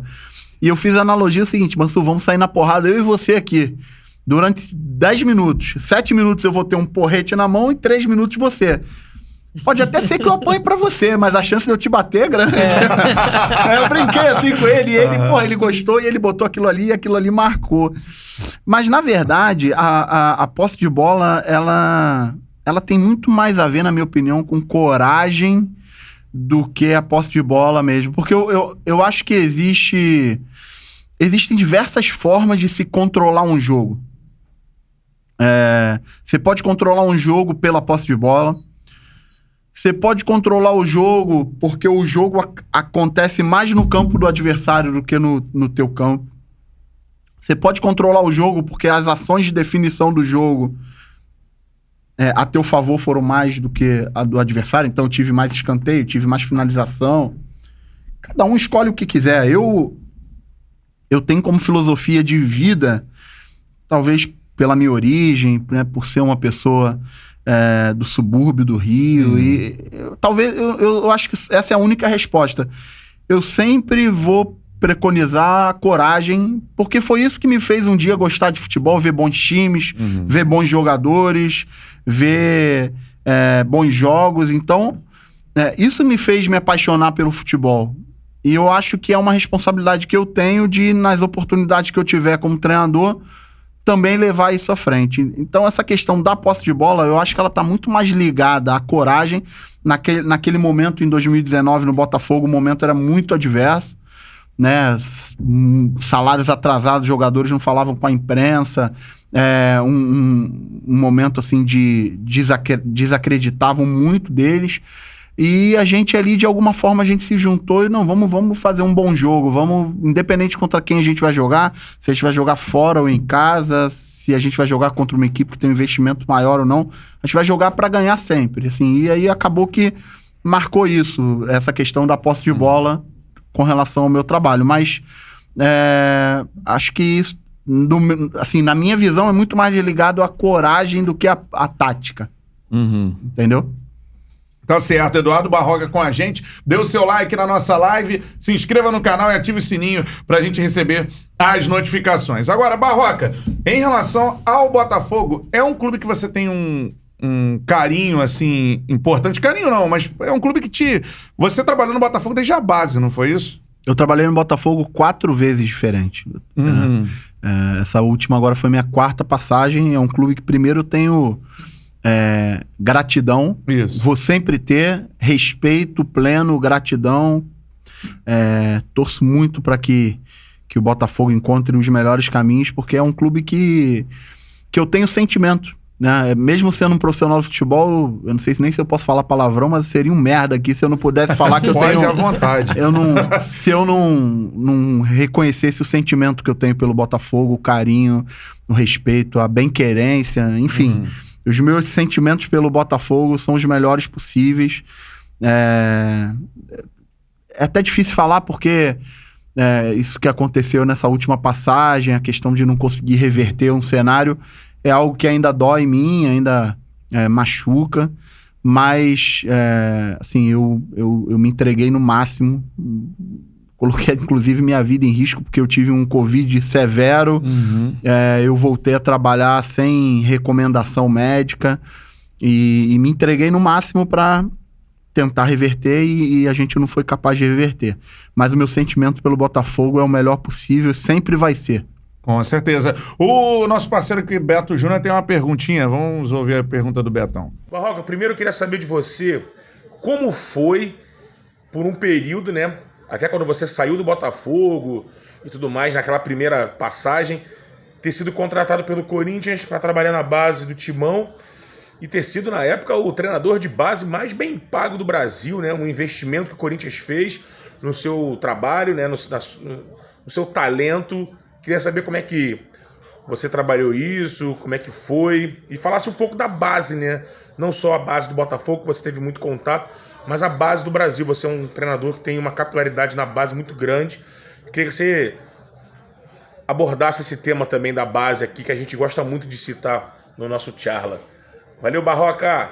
O Corinthians tem uma condição de trabalho espetacular e ainda está melhorando mais porque o CT da base que está integrado ao do profissional, ele está terminando. O Corinthians tem um grupo de trabalho de pessoas assim, muito capacitadas. E, assim, eu trabalhei no Corinthians já 2 vezes e, assim, é espetacular trabalhar lá. É um clube muito legal, é um clube que forma muito bem, é um clube que tem investimento, dá condições muito boas de se trabalhar lá. Chegou a conviver com o Tite lá ou foi em outro momento? Não, nas 2 passagens que eu tive lá não era o Tite que tava. A primeira era o Mano, a segunda era o Fábio Carilli. Eu acho que o Osmar Lóis teve um pouco e o Jair teve um pouco também nessa minha segunda passagem. 3 treinadores diferentes. É sério, mas o Tite é hoje o técnico da seleção brasileira e foi elogiado essa semana pelo Guardiola, né? Perguntaram ao Guardiola sobre a seleção, aquela coisa toda. E o Guardiola falou que o Brasil está extremamente bem servido, assim, com o Tite como técnico da seleção. E ele, inclusive, o Guardiola deu a entender que ele acha que o técnico da seleção brasileira tem que ser brasileiro, assim. Deixou essa impressão na palavra dele no ar. Como é que você vê o trabalho do Tite, assim? É hoje um cara diferente mesmo no meio, assim? Sem sombra de dúvidas, o Tite hoje é o treinador de melhor nível que se tem aqui no Brasil. E é muito importante para a nossa classe ter um cara como ele na seleção, porque a gente sempre brigou para que se chegasse lá por mérito e ele chegou lá por mérito, pelas conquistas, pela forma de ser. E assim, é muito claro, há pouco tempo atrás o Tite deu uma palestra para os treinadores de licença Pro. Alguns, não são muitos treinadores que têm a licença Pro da CBF ainda, e o Tite fez uma palestra para esses treinadores. E é espetacular a preparação, a equipe de trabalho dele, a linha de raciocínio, a lógica, a coerência, os critérios. Tudo faz muito sentido. E aí, quando você sai de uma palestra como essa, você vê que ele realmente é o cara mais capacitado para estar ali.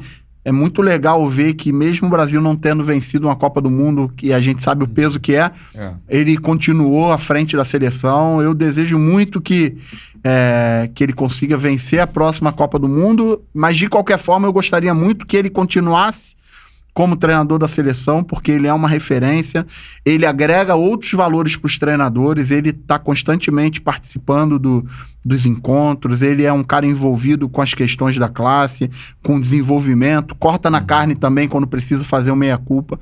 Então, assim, eu sou fã dele, da equipe de trabalho dele, mas também, assim, muito pela forma como ele chegou lá. Ele chegou lá da forma correta, sem atalho. Ele chegou lá por mérito pleno, assim, do trabalho dele, e isso era muito importante para a nossa classe. Com certeza. E outra coisa que eu queria te perguntar, Barroca, em relação a essa sua relação com a base do futebol brasileiro, né? Porque a gente observa a minha visão, né? Você pode discordar de mim, obviamente. A minha visão é de que a gente hoje forma menos craques, assim, um jogador craque, né? Tem vários bons jogadores. Para mim, a geração brasileira, não sei se o Thiaguinho concorda, talvez ao lado da França, ou até um pouco mais, é que tem maior oferta ainda de bons jogadores para cada posição. Mas craque, a gente formava muito mais que os outros países, e hoje para mim deu uma descida nisso aí, a gente forma mais bons jogadores. Você observa isso, e dentro disso queria que você falasse da sua relação com a base também. A minha relação com a base ela é íntima, porque eu trabalhei em base em muitos momentos da minha vida, em clubes menores, em clubes importantes, em seleções de base, em momentos diferentes. Então, eu sempre busquei muito esse conhecimento, porque eu sempre entendi e continuo entendendo que é uma fonte importante de conhecimento para o treinador. Um ponto importante que hoje eu faço muita reflexão e levanto aqui esse questionamento, é muito importante a gente não permitir que a necessidade mercadológica dos clubes se sobreponha à lógica desportiva. Em alguns momentos isso está acontecendo na prática. Vamos colocar o jogador porque ele é da base. Não, vamos colocar o jogador porque ele merece, porque numa competição aqui ele é melhor do que o outro. Isso é muito importante em alguns momentos. O fato dele ser da base está abrindo espaço, e isso é algo perigoso, porque quebra uma essência primária do esporte de alto rendimento, que é a competição interna, né? Então, eu acho que isso é importante a gente deixar claro, porque eu tenho percebido em alguns momentos assim, uma necessidade muito grande pela questão econômica de se utilizar jovens jogadores. Em alguns momentos, aqueles jovens jogadores, eles não estão adaptados a entregar o resultado naquele cenário, né? Assim, a Cantarelli e eu, né, trabalhando juntos e tal, a gente cansa até de... Eu tô sempre na cobertura do Botafogo, o Cantarelli tem feito vários também, a gente notou isso no caso específico do Matheus Nascimento. Que é um jogador que o Botafogo, por exemplo, aponta como uma grande promessa da base. Ele é frequentemente convocado, né, por seleções sub-15, sub-17, experiência já no sub-20 profissional. Talvez nesse momento de turbulência, Série B, o cara não tá pronto ainda, mas a questão mercadológica de uma venda, de algo assim, pode gerar pro Botafogo, né, uma vantagem. Ele sobe com 16 e ao faz mesmo 17 tempo, e aí muita gente já, hoje eu percebo, rede social, Zap, né, por exemplo, a repercussão da torcida. Poxa, mas será que é isso tudo? Mas às vezes o cara não tá no momento jovem, certo, né, cara? Como o Barroca falou, assim, é o time certo de você poder botar esse jogador pra ele te dar o retorno financeiro, mas técnico também. Às vezes uma coisa queima a outra, né? Só pra ter uma ideia, em 2016, o Sub-20 do Botafogo jogou 73 partidas, né? Eu tô falando de um ano de Sub-20. Imagina o jogador que disputa os 3 anos de Sub-20, a gente tá falando de aproximadamente quase 220 jogos. Vamos imaginar que esse cara jogou metade dos jogos, né? 110 jogos. O Matheus Nascimento, ele ainda não tem nem idade de Sub-20. A gente tá falando de 110 jogos a menos que ele tem na formação dele. Sim. Isso foi algo que veio na minha cabeça aqui rápido. A menos que ele tem na formação dele. E pode ser... Existem diversos casos de jogadores que conseguem queimar essa etapa e furam realmente. Só é muito importante que a necessidade mercadológica não se sobreponha à lógica desportiva. Porque o que acaba acontecendo? Se quebra uma homeostase interna. O jogador, ele começa a olhar e fala, não, esse cara tá tendo espaço porque ele é jovem. Ele tá tendo espaço porque o clube tem interesse financeiro nele. E isso quebra de um jeito que depois é muito difícil recuperar. O jogador jovem, ele pode muito bem jogar na frente do mais experiente, desde que no dia a dia ele mereça, né? Ele entregue resultados, e aí quantas vezes a gente já viu isso acontecer, e o jogador mais experiente, ele acaba aceitando, não, peraí, realmente, o cara tá entregando mais resultado que eu. A partir do momento que os jogadores, eles começam a perceber que as escolhas não estão pautadas em lógica desportiva, isso começa a ser perigoso. E hoje tem uma questão que o futebol de base, ele é muito mais transmitido. Todos têm muito mais acesso. A gente cansa de ver na televisão, ou num canal, né, da hoje federação, da CBF e tudo mais, a gente cansa hoje de ver. Hoje o torcedor conhece, de sub-17 pra cima, conhece quase todos os jogadores, e aí entra toda a questão de pressão externa, né, existem os interesses individuais, né, em cima da carreira do jogador, e você precisa administrar isso mantendo uma lógica coletiva onde se preserve o clube, se preserve a instituição, se preserve a lógica do porquê a gente está ali, que é resultado desportivo, né? De 0 a 10, ô Barroca, a base do Brasil como um todo, você acha que tá como? Em relação a... Tem clubes que às vezes não tinham a qualidade de oferecer, por exemplo, no dia a dia uma suplementação, uma academia.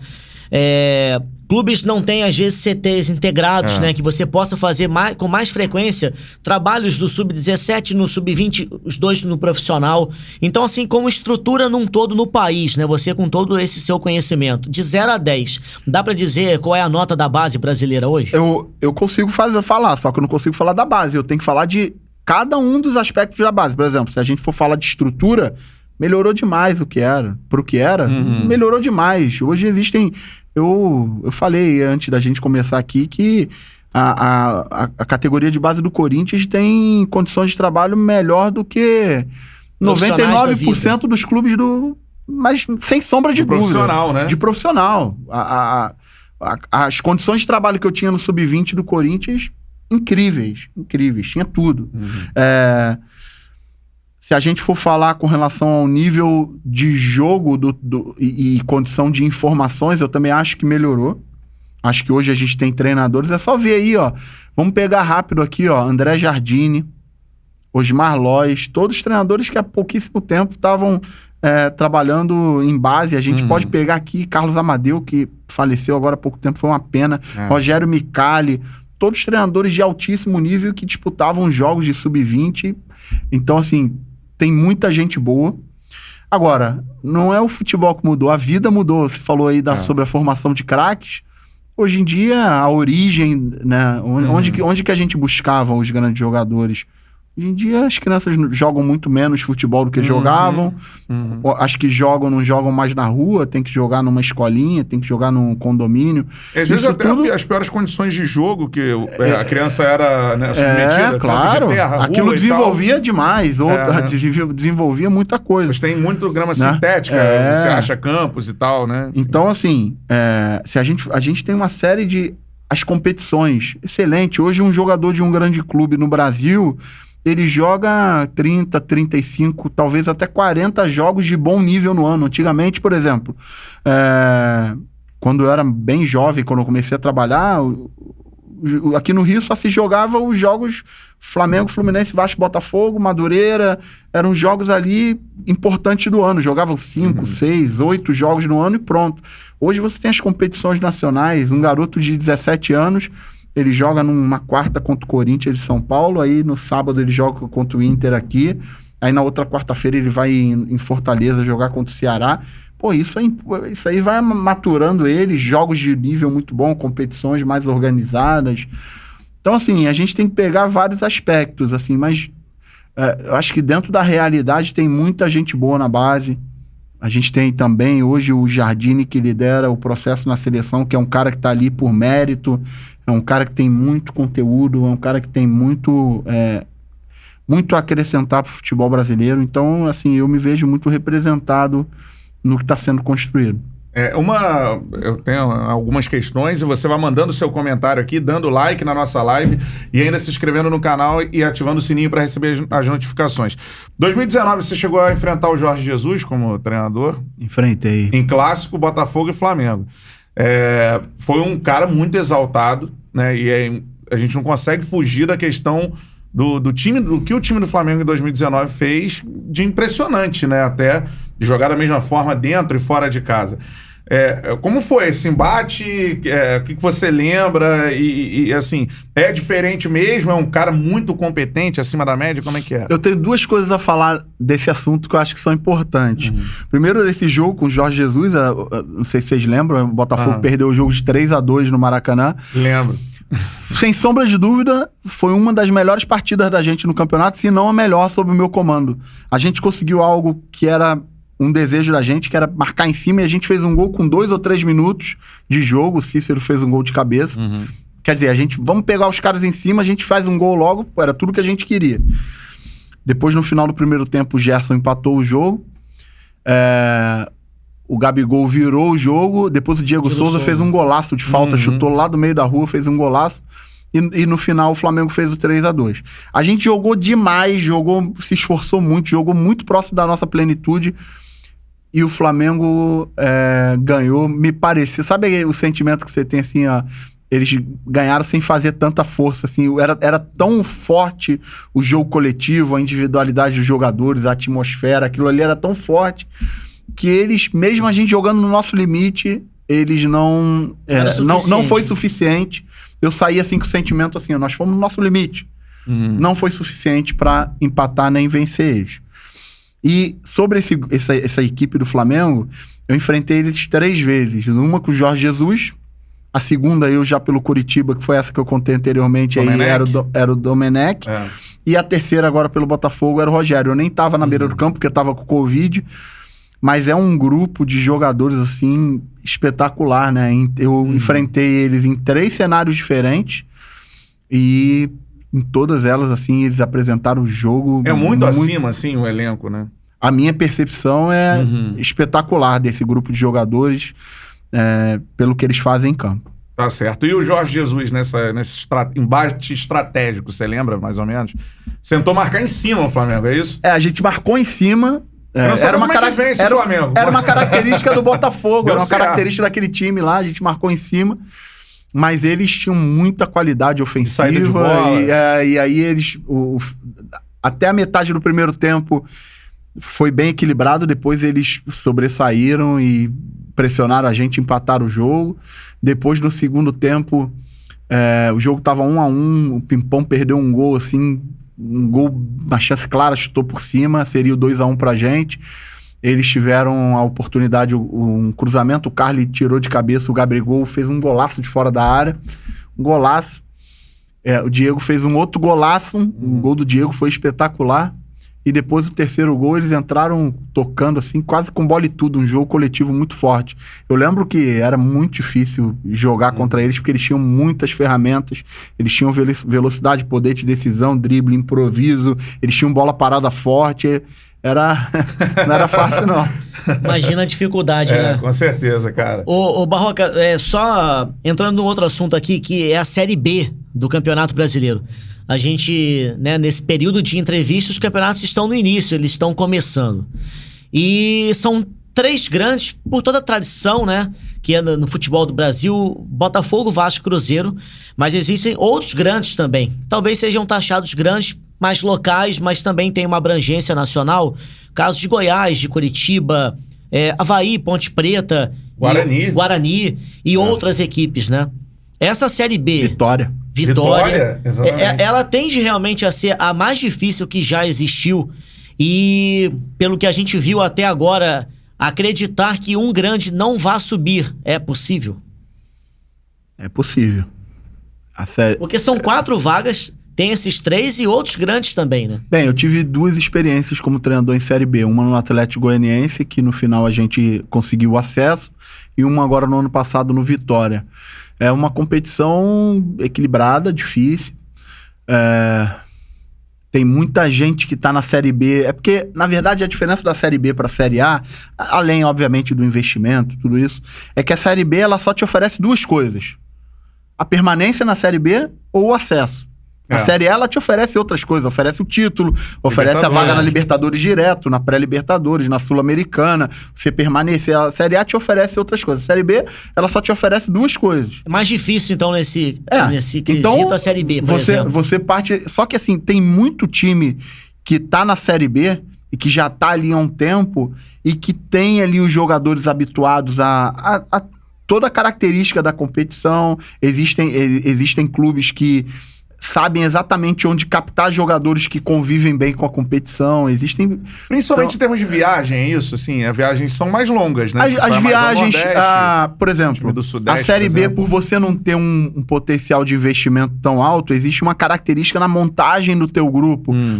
Na Série A, naturalmente, pelo teu investimento, você monta o teu grupo com uma competição interna, com uma lógica de 2 por posição, 2 no mesmo nível por posição. A Série B, tem gente que trabalha com a lógica de 16 jogadores do mesmo nível, 15 jogadores do mesmo nível, para você... Então, por exemplo, você ao invés de manter 22 jogadores no mesmo nível e cair, eles preferem ter um nível um pouquinho acima e ter 15, 16. São as estratégias de determinados clubes. E existem clubes que, mesmo não sendo os favoritos, eles vão incomodar na Série B. O CSA, por exemplo, ano passado fez uma Série B espetacular, não subiu por um detalhe. Já esteve na Série A também. E é um time que tá maduro, é um time que teve lógica de sequência do ano passado para esse. É um time que tem um diretor que já teve 5, 6 acessos. Vem aí de um título regional. Então é um time que com certeza vai... Né? Existem times ali que são... O Brusque, esse ano que subiu, é um time que também tá vindo junto, vem de um treinador de 4 anos do mesmo trabalho, né? A Ponte Preta é sempre muito forte. Então vai ser muito difícil, assim, é difícil falar... Que é a mais difícil da história. É difícil falar isso, porque isso é a prática, aí o os três futebol. Sobem, eles queimam a nossa língua, exatamente. Né? Mas a Série B, ela tá ficando... A cada ano que passa... ela tá ficando mais valorizada, ela tá ficando mais forte, ela vai tá ficando mais interessante para os jogadores participarem, para os profissionais participarem. Eu acho que isso é bom pro futebol brasileiro. Eu falei com um treinador que não é de Série A, questão agora de semana, e aí ele me disse o seguinte: ô Thiago, na hora da montagem desse elenco, o que a gente fez aqui? A gente tem que priorizar jogador que tem característica da competição, ou seja, tem aquele chamado atleta Série B, atleta Série X, enfim, que às vezes na Série A o cara tá adaptado a um grande clube, ele tem ali algumas regalias, né, um glamour a mais, que num time, por exemplo, de segunda divisão, Série C e tudo mais, ele não vai conseguir se adaptar.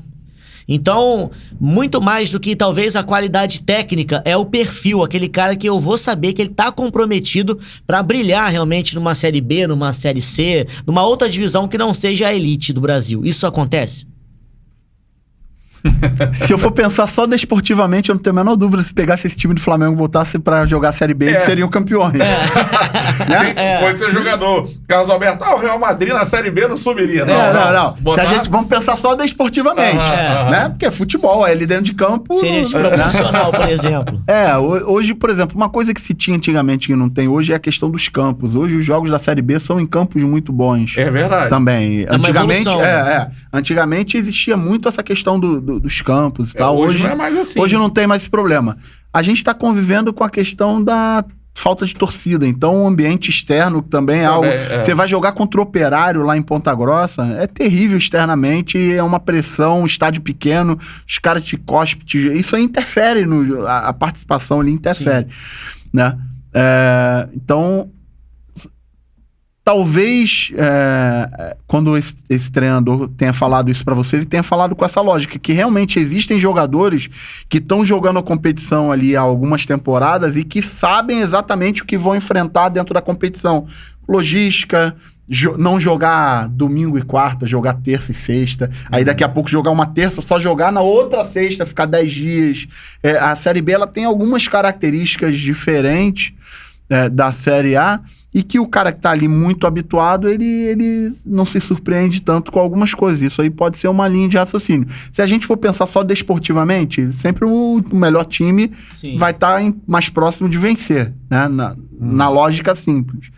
Então tem muita gente que pensa nessa questão de jogador de Série B, mas eu já vi diversas teorias sobre montagem de equipes em Série B. Já vi gente pegar um pedaço do orçamento e, não, eu vou investir em definição, vou investir em um jogador que vai me dar certeza que esse cara vai me dar 12, 13 gols aí, que já... eu vou pegar aqui e vou dividir equilibrado, Eu já vi diversas teorias e... A questão do orçamento muito.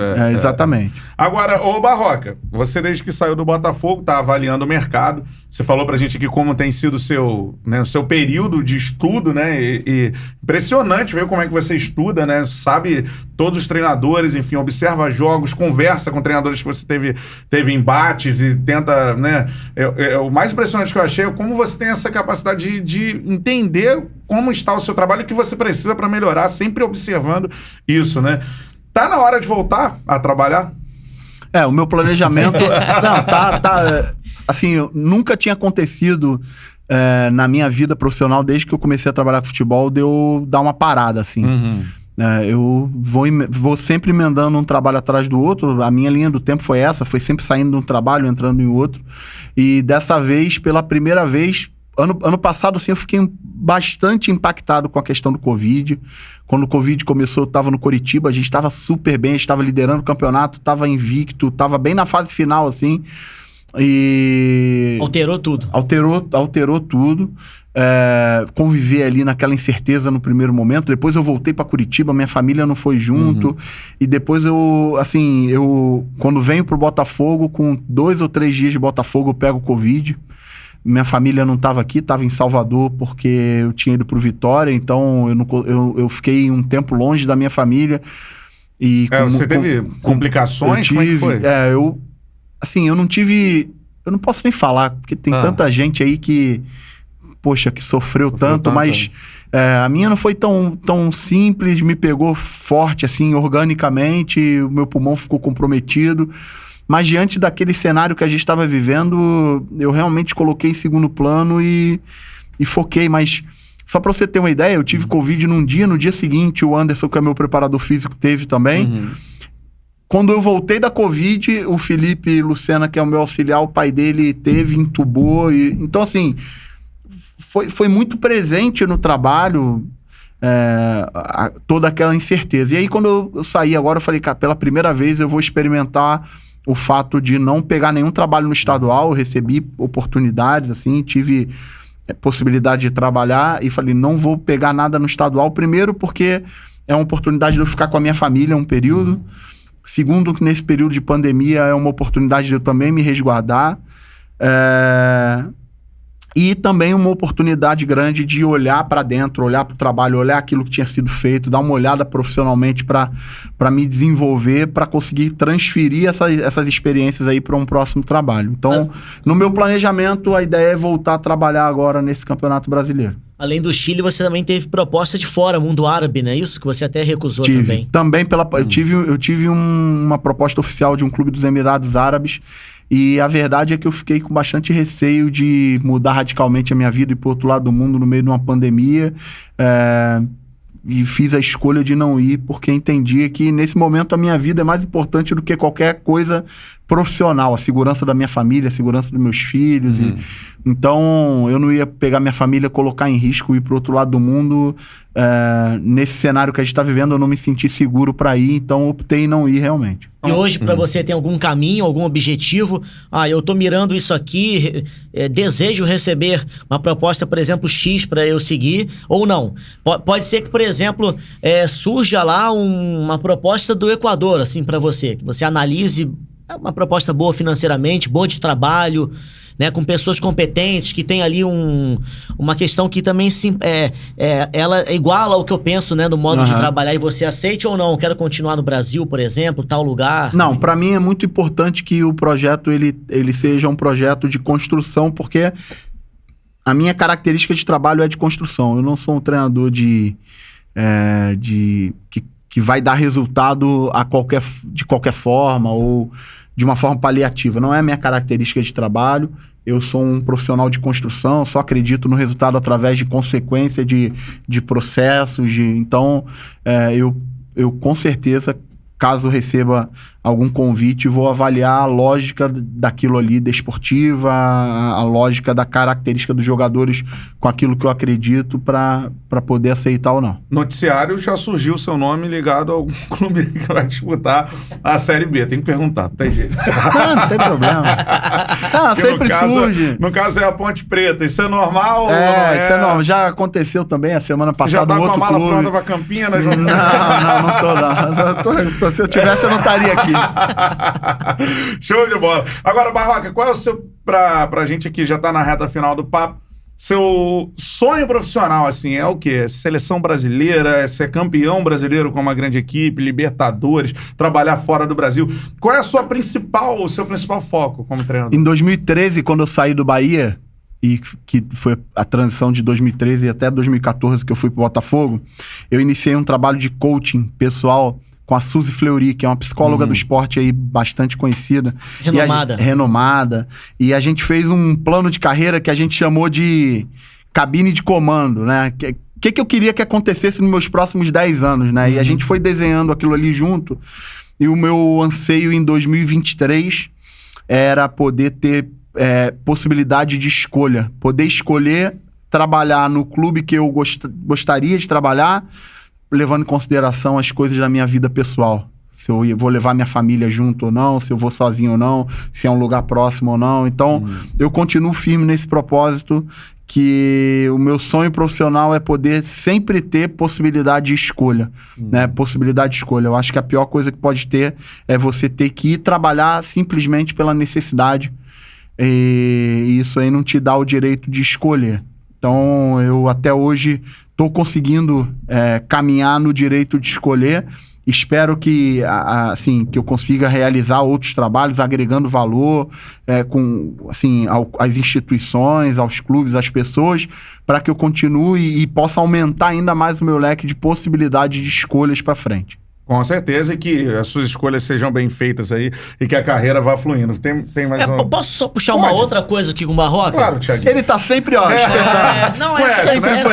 Essa daqui é pra gente dar uma... Conhece, né, Barroca? Pra gente dar uma risada. O Barroca, no início aqui, ele encheu a boca e falou assim, eu sou um carioca do subúrbio. E é legal, né, no papo com ele, que ele não renega, assim, as origens e gosta daquilo ali. Lógico que a pessoa, quando... sobe na vida, ela pode também fazer escolhas de ir pra tais lugares, né? Conviver no dia a dia e tal, mas é bacana ele falar isso, né? Porque ele fala assim, com sinceridade, com um sorriso no rosto. Então eu queria falar, a primeira pergunta era em relação a isso aí. Essa questão sua particular de vida, de um lugar que teoricamente seria um lugar de menor apreço financeiro, assim, né, pra população, mas de você gostar, tá ali, não renegar isso aí, eu queria saber disso você. O Barroca mora na zona norte do Rio e isso é muito maneiro, Barroca. É legal. Sou seu fã já de cara por causa disso aí. E também faria parte ele, por exemplo, ir pra outro lugar, né? Isso aí faz parte da vida de Mas, cara, o cara que valoriza as raízes é muito maneiro, né? Eu realmente me sinto muito bem onde eu cresci, eu conheço as pessoas me conhecem, as pessoas conhecem os meus pais, a minha esposa é de lá, meu sogro, minha sogra é de lá, então eu já parto do princípio que ali eu tô próximo da minha família, né? E isso pra mim é valor primário pra qualquer tipo de decisão, inclusive profissional. Até quando eu preciso sair do Rio de Janeiro pra ir pra algum lugar onde minha família não pode ir, o fato da minha esposa, dos meus filhos estarem ali, me dá uma segurança, saber que a minha esposa tá com a minha mãe por perto, os pais dela por perto, isso aí me dá uma segurança muito grande. Além disso, existe o vínculo afetivo que eu tenho muito forte por característica, eu sou um cara que aprecio as coisas simples, aprecio as relações humanas à frente de outras coisas materiais. Então, para mim, poder estar encontrando... Eu gosto de tocar um cavaquinho, as pessoas sabem. Tá vendo? Então, eu gosto de estar junto com meus amigos para fazer esse tipo social, de coisa. Com aquelas pessoas que realmente são as pessoas que têm valor para mim, sabe? Então, isso tem um valor muito grande para mim. Infelizmente, a pandemia tirou um pouco disso. Mas eu tenho histórias maravilhosas, assim, depois que eu virei treinador, de coisas que eu vivi ali. A gente foi jogar, você vai lembrar. Teve uma foto, né? O Barroca tava lá num barzinho e tal. Aí, coisa chata, o cara tem que se divertir. Óbvio, pô. Ele cumpre todos ali os protocolos deles profissionais. E faz aquilo ali com qualidade. Então, fora do trabalho, nós somos jornalistas, por exemplo, a gente também vai no... Hoje tem a pandemia, pra ir lá no samba, eu vou, irmão, tô nem aí. Com tudo normal, né? Fugindo dessa questão da pandemia, né? Cumprindo tudo ali, por que não? Cada um tem sua vida, né? E ali é muito legal, porque o que acontece? As pessoas estão habituadas a conviver comigo, então não tem aquela coisa... Ali eu não sou treinador, ali eu sou amigo deles e tal... Então, tem isso, mas tem um episódio legal que vale a pena contar, Botafogo e Sol de América, da Sul-Americana, em 2019. Também narrei esse jogo aí. Narrou esse jogo? Eu tava lá. O jogo, não no jogo lá, o jogo aqui no... O jogo lá nós ganhamos de 1-0, gol do Eric. Exatamente. Um pênalti do Sol de América perdido. Exatamente. Eu tava bem na frente, né, da transmissão, e aí eu avisei, perdeu, os caras ficaram, deixa que acontecer, cara. E o jogo de volta, eu tô ali no Newton Santos e tal, começou o jogo, e aí você tá ali concentrado no jogo, mas uma hora eu virei pro banco pra falar com alguém, vi que tava tendo uma confusão atrás da arquibancada ali, e eu passei o olho, quando eu passei o olho, eram meus amigos de Del Castilho, alguém me xingou, os caras da porrada tava comendo lá, os caras, não xinga ele não, eu falei, puta, esses caras vão arrumar merda. Eram meus amigos de Del Castilho, tudo ali, tudo os botafoguenses, Carcará, Marco Cabeção, os caras tudo botafoguense, o Rico, um é polícia, uma confusão do caralho, os caras tudo ali atrás, porque alguém me xingou. Tá vendo? E a outra coisa é o seguinte, cara, quando você saiu do Botafogo, logo depois teve uma presença do Barões, né, da Pisadinha, isso? O Big Brother. Naturalmente você deve ter recebido no seu WhatsApp uma porrada ali de memes e tal. Teve a do César Menotti também, né? Aí o pessoal, o Barroca acabou de sair do Botafogo, mas ele já tá lá fazendo um bom sucesso e tal. Aí como é que você recebia essa brincadeira aí? Você deve ter recebido vários memes. Começa pelo grupo da família, né? A minha irmã já vem com tudo. Aí, já teve trairagem interna. Então. Teve. A minha irmã, eu tenho um grupo dos irmãos aí, eu tenho 3 irmãos, eles já começam ali no grupo dos irmãos. O Barroca tá aqui com a gente sem barba. Mas a gente já viu o Barroca em vários momentos utilizar a barba. Aí fica mais parecida, né? Então, O pior que parece mesmo, né? Sensacional, cara. Mas aí como é que você reagiu com isso daí? Não, eu levo na boa, pô. Na isso boa. aí, lá no Coritiba, quando eu tava no Coritiba, o César Menotti botou lá, brincou. E aí outro dia também botaram pra ele assim, tá subido. Ele falou, não, eu tô ocupado aí treinando o Botafogo, eu tô treinando isso é legal pra caramba. Isso aí é que é o legal da vida. Pode, né, levar as coisas na boa. Sensacional. Galera, é seguinte, eu queria ficar aqui, irmão. Até 10 horas da noite. Eu não vou estar, mas da próxima vez convida ele e manda vir com um cavaco. Eu não sabia disso aí, não. Com certeza, cara. E chegou aqui a nossa pizza, nossa parceira, a primeira parceira aqui do Charla Podcast, que é a Forneria Original Barroca. Pizza de qualidade, sensacional. A minha preferida é a Catuperone com borda ainda de cream cheese. Tem essas paradas, então, pra pedir. A pizza é sensacional. Pra galera, é o seguinte, a gente tem o nosso cupom de desconto, que é o Charla10. Você pede a sua pizza, coloca lá no aplicativo da Forneria Original, Charla10, e você ganha 10% de desconto. Lembrando que você pode baixar o aplicativo da Forneria Original na sua loja de aplicativos no celular ou acessar forneriaoriginal.com e com certeza você vai comer a melhor pizza que tem, beleza? Forneria Original, tamo junto, nossa parceira aqui no Charla. Agora eu quero pedir uma salva de palmas para Eduardo Barroca. Valeu. Barroca, queria que você falasse se você curtiu o papo, faltou a gente perguntar alguma coisa ou não? Não, foi ótimo. A gente tem que fazer isso mais vezes, porque... com certeza. Né, a gente tava conversando ali, primeiro a pandemia, né, afastou um pouco a gente, mas de uma forma geral, no dia a dia, o Thiago, que é um cara que cobre o clube, muitas vezes a gente teve ali situações de divergências, mas a gente precisa ter respeito e uma comunicação. Eu gosto pra caramba desse tipo de coisa, eu respeito muito o trabalho de quem cobre, da imprensa, porque eu acho que é a comunicação que a gente tem com o torcedor, né? Então, eu gosto sempre que tem essa possibilidade E também é bom pra sair de casa um pouco, senão eu não aguento mais minha mulher, não. Ficar uma tarde toda aqui batendo papo me alivia. Minha mulher me dá muita função dentro de casa. Você vê que o Barroca anteriormente falou, não, é porque eu fui treinar ali, aí minha família ficou, tá? Agora já é o contrário, eu já tenho que voltar logo pro futebol. Com certeza a gente vai receber mais treinadores aqui, todo mundo relacionado ao futebol a gente recebe e troca essa ideia aqui. O clima é esse. Barroca, muito obrigado. Valeu, tamo abraço pra todos aí. Eu sou ainda mais barroquista, cara. Depois dessa entrevista aqui, tamo junto. Dê o seu like aqui na nossa live. Daqui a pouco vem os cortes do papo. Tem muita coisa, muita história bacana que o Barroca contou aqui pra gente. Fique ligado no canal, se inscreva, ative o sininho pra você receber as notificações. Esse foi mais um Charla Podcast. Tamo junto. Valeu, galera.